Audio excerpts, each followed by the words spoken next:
And basically what she said was, I can give you the pill and or I can give you an antidepressant. And by the way, this is going to last for 10 years. And that was what she said to me. And I cried all the way home.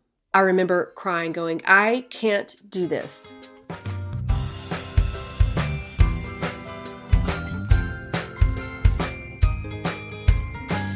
Hello, friends, and welcome to the Honeycast. I am on a roll today. I'm talking about a lot of personal things today. I guess that's just more on my mind. Sometimes I come and I really like to educate you. I love doing that. I love to inspire you, but I want to share with you my journey, and I have been in the last couple podcasts, just about how I've gotten through the valley of menopause with some tools that I've learned that I use personally and that I also use as a coach to help other people. And one of the things that has really been a game changer for me is hormone replacement therapy. I understand there's a lot of myths out there. There are a lot of questions. There's a lot of misinformation out there. So please bear with me when you listen to my story. This can be a pretty hot topic for women. And there's a lot of fear around it. And I understand that. I've talked to many women and they've been misinformed. And I want to say this, that I don't believe that every single woman is a candidate for hormone replacement therapy. I will say, I believe that the majority of the women are. And science is telling us now that hormone replacement therapy is safe and it does not increase the risk of cancer. Bioidentical hormone replacement therapy, not synthetic. And so there's a lot of, like I said, misinformation out there. And I really don't want to get into the weeds on that on this particular podcast. But what I want to share with you is my journey and what that has looked like. So I basically, in my mid 40s, I had a baby at 44. So I didn't really start perimenopause until about 2 years after that baby. It hit me like a ton of bricks because when I was pregnant, like all those feel-good hormones are there. And it was I'm not going to say it was an easy time to be pregnant. 44 was a little bit rough. But by the time I got to, 46, I started having some pretty major symptoms: low-level anxiety, depression, fatigue, not sleeping, and just not feeling myself at all. And at the same time, I also had some very hard things going on with my best friend was dying of cancer and I was taking care of her and with her a lot. I had several teenagers that were really giving us a run for our money. There's just a lot of things going on. And then physically, I started having some adrenal issues. I kind of went back into a little bit of a health crisis that I had been in the previous, 10 years before all that. And so I reached out to a gynecologist who I hadn't seen this gynecologist before. I had midwives before. And so when I called them with, I'm wanting midlife care, they really weren't very much trained for that. And so they said, go see your gynecologist. And I did. And basically what she said was, I can give you the pill and or I can give you an antidepressant. And by the way, this is going to last for 10 years. And that was what she said to me. And I cried all the way home. I remember crying, going, I can't do this. I can't do this. And I will say that things did not get better. They actually got a little bit worse. But I wasn't willing to do either one of those. I wasn't willing to for different reasons. And I didn't think it was the answer. I didn't think that I had a lack of serotonin or neurotransmitter. I don't think I had a lack of that I needed a synthetic estrogen, but I didn't know what to do. And so that's really what got me just delving into all of this. And at the same time, Pearl and I are the same age. So she's kind of going through some of this. So we're talking and we're learning from each other. I'm learning from her and, we're kind of going through this together and going, yeah, I'm like that too. Yeah, I'm like that too. And so what ended up happening was I just decided I am not going to take that for an answer. And I'm going to find a doctor that will talk to me about other options.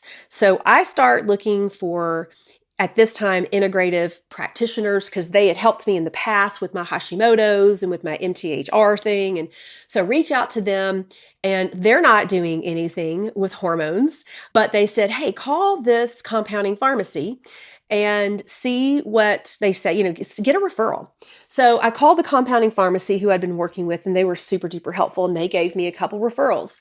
So I sat on that for a little bit. I kept just getting worse. Honestly, I felt I just felt so down and just low energy. And I'd always been a high energy person, and I dreaded my days. I dreaded every part of being a mother. I could say I just hated my life. And that really, I felt that way, but I didn't really feel that way. I just was so down. So I found somebody, and I did have a good long conversation about hormones and what they're for and how they're going to help me and what the risk was. And with an integrative practitioner who's trained in hormone replacement therapy, he was able to at least get me started. Now, at that point in time, I had not hit menopause. And so they don't usually give you estrogen perimenopause, although it's not a bad idea. And you want to work with somebody that knows what they're doing if you are going to do that. But at that point in time, he ended up, making sure my thyroid was optimized, and we were optimized with that. I'd gotten that previously optimized. And then he put me on progesterone, and I started with that, and I started to feel a little bit better. As I kept going and I didn't have any cycles anymore, he then started me on estrogen. When I got on estrogen, I kept having breakthrough bleeding.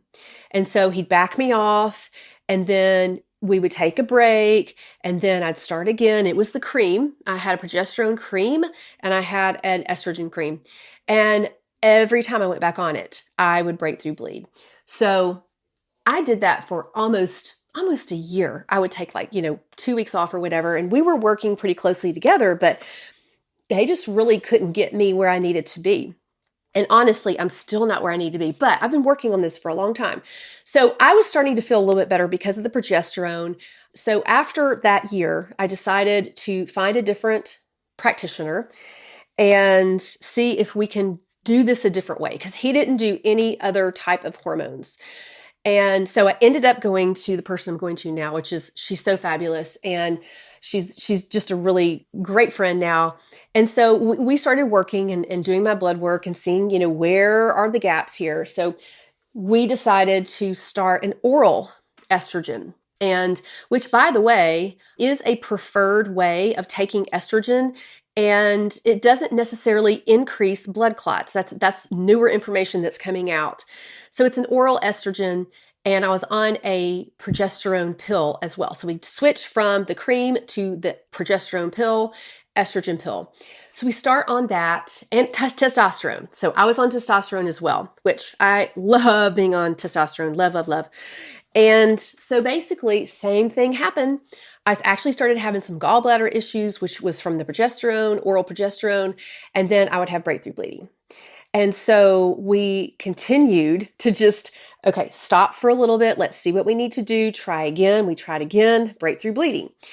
And after that, I started doing my own research, of course, just open to trying different things. So we ended up switching my progesterone that was oral to a troche, which helped my gallbladder issues. And then we decided I said, let's just try cream again. I can manage that a little bit easier. So I got on cream, a very low dose, and we started that for a couple months. Nothing happened, no breakthrough bleeding. So then I'm like, okay, can I add a little bit of oral in with the cream? And she's like, well, let's try it and see. Added that in. So once I added that in, I had a less than 15, my estrogen was less than 15.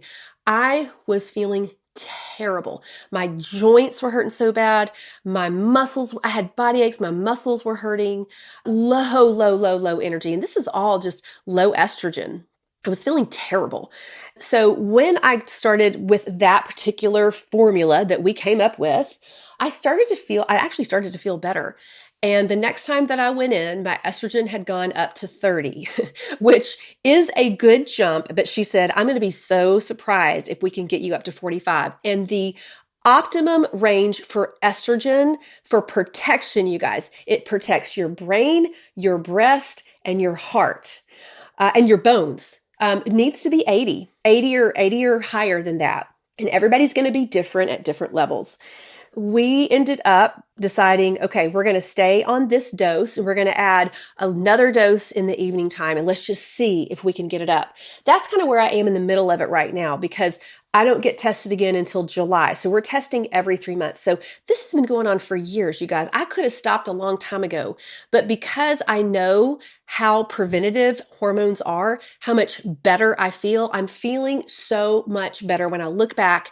I'm just doing so much better. And it's just been a slow, painstaking process of figuring out what my body needs. My body is sensitive. Everybody is different, but to be able to work with somebody that's going to listen to you, that's going to help correct your path if you're off, to be able to just stay in it until you figure it out, I guess is more of my encouragement if this is you. Some women have had terrible things happen when they went on hormones. And it just depends on what type of hormone, what was the delivery method, what's going on with your body. There's a lot of things going on with that. So I just share my journey because I am an advocate for women to be on bioidentical hormone replacement therapy with the right doctor, monitoring that for sure.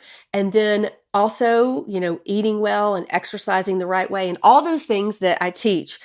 And it's been worth it to me, even though it's been a long road. I could have gotten frustrated and I probably would be feeling worse. But today I'm on the testosterone, estrogen, progesterone. My thyroid is optimized. I'm at maintenance.